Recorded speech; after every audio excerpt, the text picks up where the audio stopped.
अभी एक बात बहुत ही चर्चे में है और ख़ास तौर पे जो लोग अखबार पढ़ते हैं या दानिश्वर हैं या कहीं न कहीं समाज से या मुआशरे से या इसी तरह से लोगों के विचार से उठना बैठना होता है या उसके लोगों की राय की जानने की कोशिश करते हैं। वो बात बहुत ही ज़्यादा आजकल जो है वो आ रही है सामने।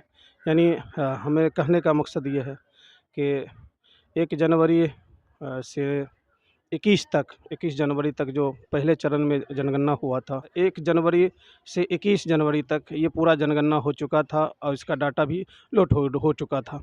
दूसरी चरण में जो है आपको 15 अप्रैल से चल रहा था और तकरीबन 70-75% जो है परसेंटेज जो है वो जनगणना हो भी गया था। लेकिन अचानक में उच्च न्यायालय पटना की जानिब से ये आदेश आता है कि इसको रोक दिया जाए, ब्रेक लगा दिया। अब सवाल ये पैदा होता है कि ब्रेक लगाने के बाद सरकार ने जो 5,000 करोड़ रुपया जो इन्वेस्ट किए थे, क्या ये उसका पैसा बर्बाद हो जाएगा? या सरकार ने अपने हिसाब से जनगणना किया था, क्या जनहित में ये फ़ायदा था या नहीं था फ़ायदा था? बहुत सारी बातें हैं। तो इसी चीज़ को जानने के लिए हमारी तेज़ बिहार न्यूज़ की चैनल पहुँची हुई है। एक दानिश्वर हैं जो जिनकी पकड़ हर चीज़ पर है। ऊपर वालों ने इनके अंदर ज़बानी सलाहियत भी थी, तालीम याफ़्ता भी हैं, अक्लमंद भी हैं और राजनीति मैदान में भी बहुत ही ज़्यादा मज़बूत पकड़ रखते हैं। हमारी टीम यहाँ जानने की कोशिश की है। तो चलिए हमारे साथ मौजूद है, हमसे विचार लेते हैं और जानते हैं जातीय जनगणना पे हाई कोर्ट ने जो रोक लगाई है, क्या ये रोक लगाना सही है या सही नहीं है? क्या जातीय जनगणना हो रहा था तो ये जातीय जनगणना जनहित में सही था या नहीं था? दलित, महादलित जो पिछड़ी जाति है, अति पिछड़ी जाति, उसके हक़ में सही था या नहीं था? सारी बातें हम जान करके आप तक शेयर करने की कोशिश करते हैं। सबसे पहले सर हम आपका वेलकम करते हैं, इस्तकबाल करते हैं, स्वागत करते हैं, खैर मकदम करते हैं कि आपने एक ऐसी विचार जो जनहित में फ़ायदा हो, उसके लिए हमें समय दिया है। हम आपका शुक्रिया अदा करते हैं। मैं भी तेज बिहार चैनल का और आपका खैर मकदम करता हूँ। सर ये बतलाइए, सबसे पहला सवाल आपसे ये है कि ये जो जनगणना हो रहा था, जातीय जनगणना, क्या ये सही था या नहीं सही था? जाति जनगणना जो हो रहा है वो बिल्कुल सही है। उसमें किसी भी तरह का जो है कोई गलती नहीं हुई है, सिर्फ ख़यालात पर वो अध्ययन सही से जो नहीं कर पा रहे हैं, इसी के लिए वो लोग विरोध कर रहे हैं। अच्छा सर, हाई कोर्ट ने, आप भी जानते हैं, आपके नॉलेज में ये बात होगी कि पहले चरण का जो जाति जनगणना है वो हो चुका है, दूसरे चरण का भी 70-75% हो चुका है। ऐसे में उच्च न्यायालय पटना हाई कोर्ट ने ये ब्रेक लगा दी है, रोक लगा दी है और इसको जो है आगे 3 जुलाई तक के लिए जो है मुलतवी कर दी है। तो क्या ऐसे में ये इनका कोर्ट का ये हुक्म लगाना कैसा है आपकी? सबसे पहले सबसे पहले हम आपको बतला दें कि हिंदुस्तान का पॉलिटिकल जो इश्यू है, वो राजनीतिक दृष्टिकोण में वो अपनी-अपनी नेता का काम है राजनीति करना। एक ही एक ऐसा चीज़ है मुल्क का, वो है कानून, न्यायालय। तो न्यायालय का अगर कोई भी फैसला आता है, तो वहाँ न तो किसी नेता की बात होनी चाहिए, न कोई ऐसा प्रशासनिक होता है, न सामाजिक होता है, क्योंकि न्याय के कटघरे में जब कोई आवाज़ बुलंद होती है, तो वहाँ पर उसका कोई भी तरह का सवालात, पक्ष और विपक्ष नहीं रह जाता है, क्योंकि वो कानून की बात होती है। अब कानून को भी अपने नज़रिए से जो ओहदेदार होते हैं, जो जस्टिस होते हैं, वो जिस कुर्सी पे बैठे हैं, वो हिंदुस्तान के हर एक आवाम के हक, हुकूक और इंसाफ के लिए बैठते हैं कि वो भी सोचते होंगे कि उनके द्वारा लिया गया डिसीजन या वो अगर कोई डिसीजन न्यायालय देती है, तो उसका हर संभव यही कोशिश रहता है कि संविधान के दायरे में देते हैं और जो जनहित का नुकसान नहीं हो, जनहित का भला हो, इसी के पक्ष में न्यायालय और संविधान भी कहता है न्याय की जाती है।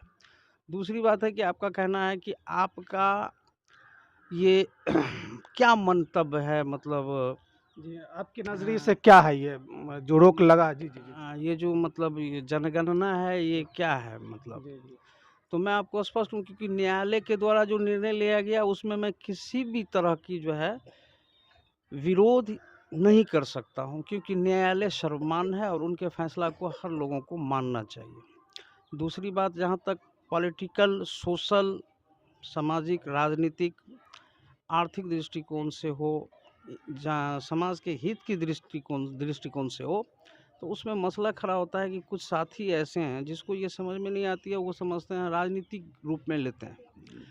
तो पहले ये स्पष्ट होना चाहिए, बिहार के माननीय मुख्यमंत्री नीतीश कुमार जी ने स्पष्ट कहा है कि ये जनगणना नहीं हो रहा है, ये जाति गणना हो रहा है। जी ठीक हाँ, है, जाति गणना हो रहा है। जी जी जी। ये जनगणना नहीं है, ये जाति गणना है। अब मसला ये उठ रहा है कि बहुत लोगों का सोच है कि ये जाति गणना से किसी का नफ़ा नहीं नुकसान हो जाएगा, बड़ा जिसकी तबके के लोग हैं, बड़ी तादाद है, उसकी हुकूमत ज़्यादा सुनेगी, कम वाले को वो दिग्भ्रमित किया जाता है। लेकिन ऐसी कोई बात नहीं है। इसको होता क्या है कि अगर जैसे मान लिया जाए अति पिछड़ा है, कोई पिछड़ी जाती है, मुस्लिम कम्युनिकेशन आती है, फॉरवर्ड आता है, तो ये सारी जो कम्युनिकेशन है, तो उसमें चंद लोग, ऐसी बात नहीं है कि ब्राह्मण में या मतलब भूमिहार हो या राजपूत, बड़े जातियों में सारे लोग अमीर हैं, ऐसा नहीं है। मुसलमान है तो सब अमीर है, ऐसा नहीं है। मल्लाह है तो सब अमीर है, ऐसा नहीं है। धानु, क्योट, अमाट या जो भी अन्य जातियां हैं, दलित हैं, महादलित हैं, तो सब अमीर नहीं है। 5% लोग, 10% लोग अमीर हैं। अमीरों के साये में जो है हुकूमत की जो है वो क्या बोलते हैं, जुगलबंदी होती है, चुगलखोरी होती है।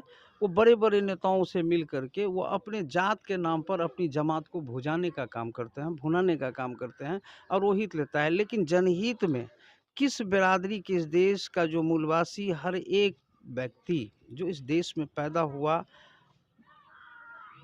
पीढ़ी दर पीढ़ी, वो तो सब हिंदुस्तानी है, और इसी देश का जो है सो रहने वाला, इसी देश में उसको मरना है, इसी देश के लिए मिटना भी है। लेकिन जब हमारा देश डेवलप कर रहा है, पूरा दुनिया जो है धरती को छोड़ के आकाश को छू रहा है, लेकिन हमारे समाज के हर तबके में आर्थिक स्थिति क्या है, सामाजिक स्थिति क्या है, शैक्षणिक स्थिति क्या है, ये बड़ी समस्या है। चंद लोगों के हाथों की कठपुतली बन जाता है। समाज का शिक्षा स्तर समझ में नहीं आ रहा है।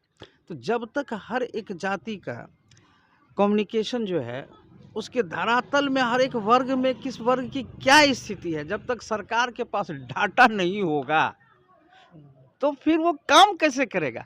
अब उसको वो गुमराह कर रहा है कि बड़े जात की संख्या ज़्यादा हो जाएगी तो उसकी शासन हो जाएगी। उनको ये पता नहीं है, ये भारतीय लोकतांत्रिक गणराज्य देश है, ये भारत के तिरंगा के साए में ये देश चलता है।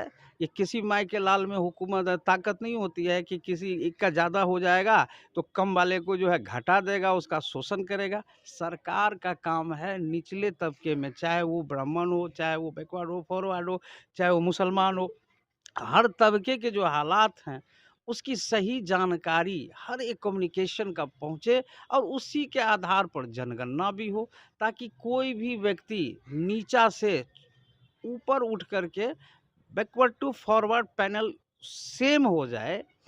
इसका काम सरकार करती है। कोर्ट ने भी जो है ये कहा है कि डाटा को सेव करके रखा जाए।